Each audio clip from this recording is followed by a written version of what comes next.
आज समाजवादी पार्टी से इस्तीफा दे करके जो है अपनी पार्टी गठन का ऐलान कर दिया, मीटिंग कर रहे हैं, एमएलसी पद से भी इस्तीफा दे दिया है। पीडीए के लगातार विकेट गिर रहे हैं, कैसे देख रही हैं और क्या कहना चाहते हैं? मैं समझती हूँ कि चुनाव के दौरान स्वामी प्रसाद मौर्य जी घाटी में आए थे और वो चुनाव नहीं जीत पाए थे। उसके बावजूद भी समाजवादी पार्टी ने उन्हें एमएलसी बना के विधानसभा में भेजने का काम किया है और हम स्वामी प्रसाद मौर्य जी का पूरा सम्मान करते हैं और हमेशा करते आए हैं। और जो समाज, अब आप बोलेंगे, नेक्स्ट सवाल करिए। अब पल्लवी पटेल जी ने भी पार्टी में रहते हुए और बगावत के सुर सामने ला दिए हैं कि राज्यसभा कैंडिडेट को वोट ही करने वाली हैं। कहती हैं कि पीडीए के नाम पर छलावा कर रही है समाजवादी। पल्लवी पटेल जी मेरी बहन जैसी हैं और बहुत सम्मान है मेरे हृदय में उनके लिए। और समाजवादी पार्टी के सिंबल से पल्लवी पटेल जी लड़ी थी और जीती थी। हम चाहते थे कि पल्लवी पटेल की जो माता जी हैं वो भी समाजवादी पार्टी से जीते और वो भी सदन तक पहुंचे विधानसभा, लेकिन वो अपनी पार्टी के सिंबल से लड़ी और पल्लवी पटेल जी समाजवादी पार्टी के सिंबल से लड़ी और वो सदन तक पहुंची और हमें खुशी है। और आगे भी इस तरह की कोई बात होगी तो हम पूरा समर्थन करेंगे पल्लवी पटेल। तमाम नेताओं ने मैडम नेताओं ने कहा कि पीडीए का मतलब जो है पिछड़ा, दलित और अल्पसंख्यक है, तो क्या दलित और अल्पसंख्यक महिला नहीं हो सकती थी इन 3 कैंडिडेट्स में राज्यसभा के? मैं समझती हूँ बहुत छोटी लिस्ट थी 3 लिस्ट की, और आपने अब जो कल लिस्ट जारी हुई है आप उस लिस्ट की बात नहीं कर रहे हैं। जो लोकसभा की लिस्ट जारी हुई आप उसकी बात करिए। आप कहाँ छोटी छोटी बातें करते हैं? समाजवादी पार्टी ने हमेशा नेताजी के समय से पीडीए की बात करी है, पीडीए के लोगों को आगे लेके आए हैं। और समाजवादी पार्टी की जो विचारधारा है वो यह नहीं है कि पीडीए तक ही सीमित है।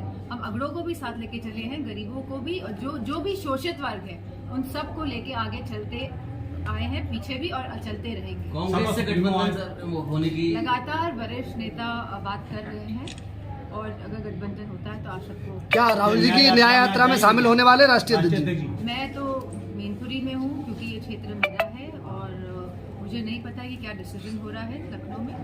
आपके चुनाव की तैयारी कैसी चल रही है? 24 में आप भी कैंडिडेट हैं यहाँ से, आप क्या इस बार कर्तव्य दिखाने वाले हैं? समस्त लोग जो उन्होंने भरपूर प्यार दिया है, सम्मान दिया है और मैं समझती हूँ जिस तरह पिछली बार लोकसभा सीट मैनपुरी ने समाजवादी की तो विचारधारा का समर्थन किया था, आने वाले समय में आप देखेंगे कि पिछले वोटों से भी बढ़ चढ़ के इस बार हम जीतेंगे। समाजवादी पार्टी की दूसरी लिस्ट जारी होगी प्रत्याशी की, लेकिन चाचा का इस बार उसमें भी नाम नहीं है। वो समाजवादी पार्टी का मामला है, तो जल्दी आपको पता चल जाएगा कौन कहाँ से लड़ा। किसान आंदोलन में राकेश टिकैत भी कूद गए हैं, बता रहे हैं कि पहले से भी बड़ा आंदोलन होगा। विपक्षी यानी सत्ता पक्ष के लोग ये कह रहे हैं कि आप लोगों का षड्यंत्र के तहत ये किया था। ऐसा कुछ नहीं है। हम सभी जानते हैं कि किसान पूरे जो हिंदुस्तान का परेशान है और इतनी बड़ी संख्या में अगर किसान निकल के बाहर आ रहे हैं और उसमें असलों का इस्तेमाल हो रहा है, रबर बुलेट्स का इस्तेमाल हो रहा है और इस तरह के सोनिक हम लोग सुनने में आया है कि वेपन्स का भी इस्तेमाल किया जाएगा जिससे कि उनकी हियरिंग एज जा सकती है, मतलब सुनने की शक्ति और क्षमता जो हो सकती है उसको नुकसान पहुंच सकता है। मीडिया वालों को मैं देखा है कि वो बुलेट प्रूफ जैकेट्स, टोपी लगा के, हेलमेट्स लगा के वहाँ पहुंचे, लेकिन हमारा जो किसान है जो सड़कों में बैठा हुआ है दिल्ली के, वो बिना किसी इस तरह के यंत्र पहने बैठा हुआ लगातार घायल हो रहा है। तो मेरा मानना है कि सरकार को उनकी बात सुननी चाहिए।